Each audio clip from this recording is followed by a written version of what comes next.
Sir, we are operating in an environment where we have RTI, we have Official Secret Act, we have regulations, and on top of it, we have the NGOs who have got their own agendas. What role and what is the biggest challenge that the public affairs faces in this kind of a dynamic environment, and what is the solution? Are you in public affairs in the team? Not. Okay. I'm not. You want to migrate there? Why are you asking this question? I mean, just for the understanding, knowledge sake. Okay. Quick take on this before. I think this question, Rajiv, you should take because I'm sorry, dial I handle, so I should not talk about it. Okay, fair enough. Then, and if you do actually follow what I say, then I'll send you a bill. Now, look, I used to say this to all the agencies that ever worked for me, which is, that's one of the challenges with public relations as a career faces, that you sometimes get treated as wordsmiths. It's not, I believe that knowledge creates language. If you know the subject that you want to talk to, words will come to you quite easily. You'll be able to position them right. I think in all of the issues that any corporation faces with, with its stakeholders, it's most fundamental to know what you are, where you stand. And if you have a stand, then you have to take that stand and you have to be prepared. Your management has to be prepared to run the course.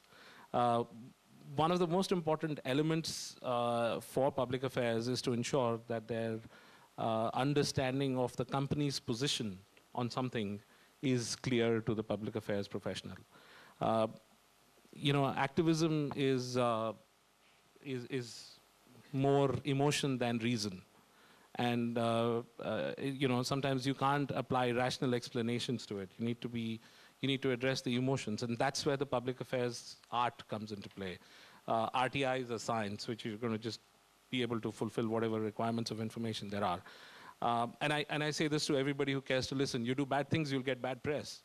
So if you do bad things, you will face bad issues. So, obviously the company needs to be very clear about what it is doing, but the public affairs professional needs to understand what's going on fully. And then you'll be able to take on, and educate the, where the issue is coming from. And then over that period of time, you've got to stay the course. Many of these things they're not like light switches. You don't switch it on and switch it off. It takes, multiple interactions. It takes time to convert people to do what you think that they should be doing.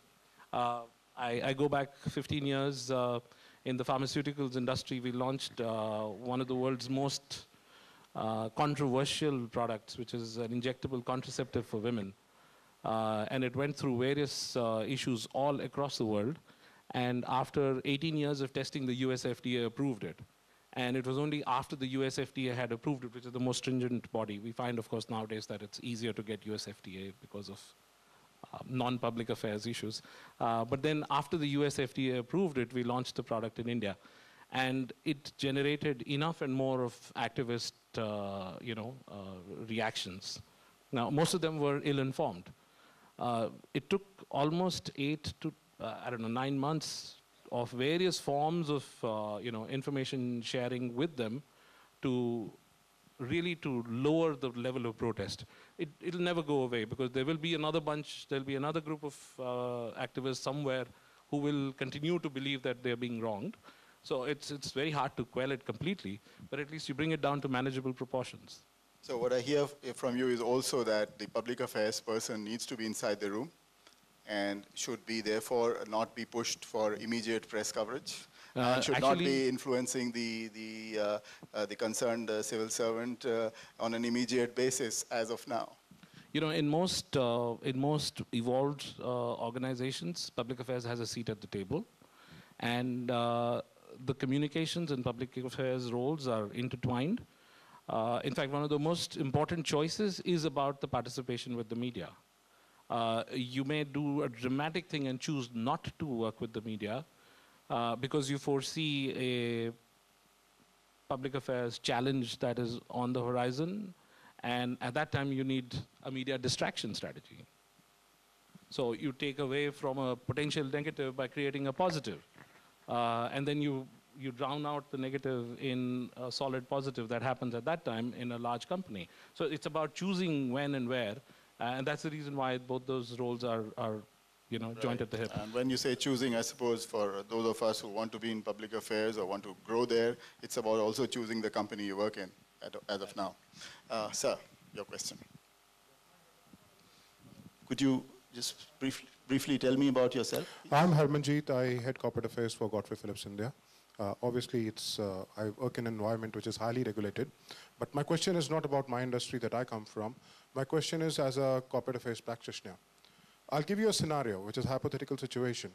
What you spoke about just now is the Foreign Companies Corrupt Practices Act, which is the $50 limit they have. I'm talking about the Indian market, Indian environment, Indian way of doing things. A hypothetical situation is, here comes an environment guy from the ministry, and he closes your factory and says, I'm not giving you environment certificate, first send me 20 lakhs in my house. Now, I have an option, either to give him 20 lakhs or to have my factory shut for... No, what's the point? If it's a hypothetical example, we won't reach anywhere. So if you are willing to give us a candid and straightforward, probably mask the name, but give us something which is specific so that we can talk about it. It is in a hypothetical situation because hypothetical we may face because the system works like that. In that kind of a situation, what does a person do? I mean, either you face a closure for 2 months, 3 months, or go into litigation, or to do away with whatever favors needs to be done and get your work done. So what's the right way of doing it? Actually, so in that case, is it your ethics which is coming to play, or is it its ethics which are coming to play? I think in this particular case, your business balance sheet should come into play. Whatever is best for you, whatever you can fudge later on to save yourself from litigation elsewhere, or from different act in USA or somewhere, you have to save your business first. You cannot close down your factory, no? So you have to act on the spur of the moment. When in Rome, behave like the Romans do, no?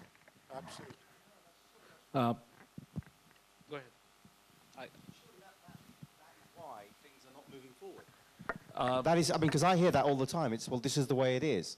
But that is the worst way that we could be carrying on doing this business. If we want to grow this business, if we want to make ourselves global leaders and practitioners in what we do, and make us the most, admired employers or industry, how can we say that is the way it is? That's totally wrong. No, so if I may, sir, could you tell Mr. Singh right behind you what he should say to this environmental inspector? Okay, well, can I give you an example, okay? Sorry, guys. Can I respond to the point? Okay, or you go ahead, and then I'll respond to both of you. 8 years ago, I launched a business in Delhi, okay? And I was warned that I could not go in and talk to the Minister for Telecoms and IT. And we built the Noida International Exhibition Centre, my company. And I was launching some telecoms and IT shows. So I had to get the ministry to give me, just to get a stamp, to get their authority to back us. And I finally, after 3 months, got a meeting with Pramod Mahajan. And as we went into his office, 2 hours after he'd called us for the meeting, and as he went to shake my hand, the only word he said to me for the first hour was "kitne." Now, I could have paid him, but I didn't. I chose not to. I made a very specific choice not to play his game. And we got his support. We didn't have to pay him anything in the end. Okay? So you can either choose to play with the devil or choose not to. And as businesses, surely, if this is the 21st century, we should not play with the devil. Right. Thank you for this. Yeah, and I think what you said is right. There is, to Mr. Singh, really, this is a reality. This happens. I was setting up my business after having worked in the corporate sector for many years, and in the companies that I was working for, paying a bribe was not an option, right? Fortunately, we never had a work stoppage. We had several officers, we had several politicians, we had several ministers of that ilk who threatened, who asked, who were told. What was important was about being prepared, being complete, being good at what you were supposed to do. If your applications are complete, if your documentation is complete, nobody can stop you from doing your business. That's a fact. And if you don't take them on the front foot because you feel doubtful yourself, you have a problem. And I'll tell you this, Mukesh Ambani said this at Davos. He said, we've taken out licensing from all the big guys. Okay, most industries today in India are delicensed. You can just come in and set up your business. But it's the retail guy that has the problem. And retail, I don't mean as an industry. If you want to run an auto rickshaw or you want to run a taxi, you need 7 permits. Okay, you need a fitness certificate, you need this, that, and the other. So it's that part, and it's that part where the difficulty is. I set up a chain of training centers, and we opened a training center in an office which was on the main road in East Delhi, where there already was a training center, and so it was already running like a training center. And 2 weeks after we opened it, there was a new board on the building. A cop showed up, and he said, I get paid a monthly amount, so I need to be paid a monthly amount. So my receptionist called me from there and said that, this guy is asking for money. I said, tell him to go away, we don't pay money. And so she said, what do? I said, put him on the phone. So I told him, sorry, I don't pay money. For what should I pay money? And so he said, when you're here next, I'll come at that time. I said, sure. And I called him in front, and he said, the students who come here, they park their bikes on the street. I said, yeah, I've got my lease registered. I paid X amount of money to get my lease registered, and I paid this much money to the corporation for parking. So I'm sorry, I don't have to pay you. And he never came back again. He collects from the guys below and the guys above. Now, the thing is, you have a choice to make. You have a choice to make, right? I paid a certain amount of money to get whatever I needed to do right in such a way that you can't question what I do. If you choose to do it that way, you can actually make this choice. Now, the promoter of an Indian company may choose to pay somebody out of an ongoing relationship. That's his call. The management team has a position to take. The promoters may pay. So the question to you really is that if the guy who's in charge of environment comes and says that I'm going to shut your company down, proactive public affairs, managed at various levels of the organization, should give you an in at the guy above him to be able to say, what do you think you're doing? You're not in a position to do this. And that doesn't come out of having paid somebody off. It comes from having got everything that you needed to do right. And it's not theoretical. This is not theoretical, this is real.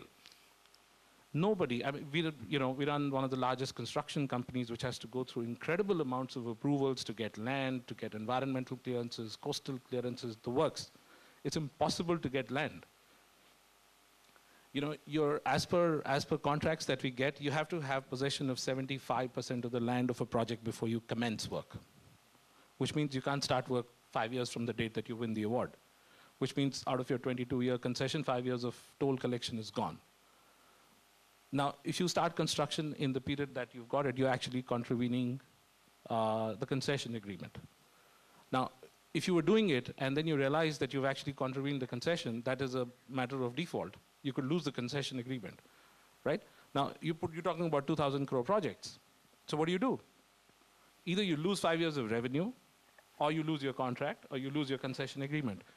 There are ways to do this. The concession agreement provides for a tripartite agreement that you sign. It's a 2-page document. If you don't read your contract clearly, you don't actually get that 2-page document, everybody and his uncle will come and tell you, I'll stop work. You get a 2-page agreement, whoever comes to your thing, tell him, have a cup of tea, thank you for your time, please go. And you can do it. If the business does its job well, nobody can stop you. No, actually what we are doing, we are talking about an ideal situation. Sorry?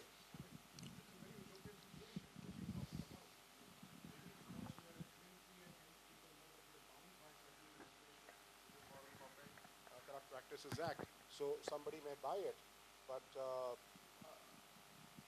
I don't know whether it really happens or not. This guy comes and slaps an environment certificate on your board. You have all the papers. Everybody from the top is involved in it. What can you do? Right. So what value I see in this particular interjection, Singh Saab, is that while Rajiv says your public affairs should have opened a door at the senior level to this inspector, some assistant commissioner or chairman of the pollution control board or whoever, in this case, what he's saying is that the guy is going to say, look, this is going upwards anyway. Yeah, no, see, what I said is real, and it's not utopian. What you said is also real, but it's very rare. If somebody is cussed about it, wants to take it out, can cause you trouble, go about it, doing it, means you're doing terrible public affairs. And he's doing it only to get even or get back at you for something. There is no way that an arbitrary notice to stop work can be issued in this country. And I'm saying this across. Okay, it's good to be critical, but it's terrible to be overcritical. And I find that a lot. Okay, I find that from a lot of people. I have had 20 plus, 25, 24, 25 years, and I've not needed to pay a bribe. Okay, and I'm not saying this, I don't know how to. I really don't know how to. And then it's a choice that you make. I mean, I chose never to buy a ticket in a cinema hall in black when it was difficult. Nowadays, of course, cinema halls will pay you to come and attend. Right. So what I hear you say is that you haven't ever paid a bribe. I don't know how. I don't want to do a show of hands here, but if there is someone who wants to say the same thing as Rajiv did, they're most welcome. Okay, one hand. Two. You never paid a bribe. Wow. Great. Good. So there's hope. Good. So I think what we are really veering towards, it's about 4. How long do you want us to go, Shivraj? Okay. So we do hear an important need for the craft. We see a need gap that is evident purely from the skill set perspective, and you've added valuable insights on what you need to do as pure homework rather than the shortcut kind of way which public affairs often gets bundled with. Any compelling winding up thoughts which you'd like to share irrespective of my provocations? Is that you do bad things, you get bad press. Okay, that's something which your clients need to understand, which your seniors, if you are in a corporate communications function, need to understand. I say this more about PR than about public affairs, is that news is what someone somewhere does not. Okay, the rest is PR.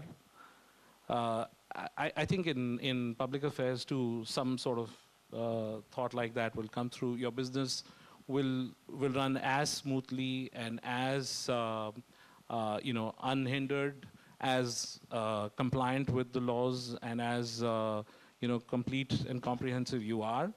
And the public affairs role is to choose a path for your business which will make it better, more competitive, and therefore you can add significantly to a company's bottom line if you take that as a role. Sugato? Public affairs, that word I think is a misnomer. I think public affairs is something which is practiced absolutely in privacy. It is private affairs. Even in USA, you find the successful public affairs guys, some of them have landed up in jail also. Abramov case, for instance. Whatever you do, howsoever transparent you claim to be, I'm sorry, everywhere there will be some kind of money exchanged, some kind of favor exchanged in case of public affairs. It has happened even when, and another thing, in public affairs, this is an issue where the top one in the company, many a time CEO, has to take the decision. That's why this knowledge of public affairs on a company cannot be even spread downwards. Forget about outside agency. Even you look at that great case of Microsoft, when the judge gave that verdict of splitting Microsoft, how many times did a gentleman called Bill Gates visited Washington? Why did he do that? He is one of the best, runs the charitable organization. Sorry, I mean, if I'm hurting anybody. But then it is a fact that he also had to, carry favor in Washington for that. So howsoever much you try, public affairs will continue to remain in private realms, particularly in case of democracy. And, in case of, this autocracy where you can do anything like Assad or somebody else, there, of course, there is nobody, no RTI to question you or nothing there to question you. But this will continue to remain controversial. And, those who succeed, it is a great career choice, provided you are not caught. So thank you for these very lucid remarks. I think there was a sufficient amount of creative tension we saw from here. And I think it does bring out the fact that there is a certain merit in being good, but there is a certain difficulty in being good. So the difficulty in being good can't be sorted out in a few minutes from a stage here. But thank you very much for this participation and these remarks. Very thoughtful.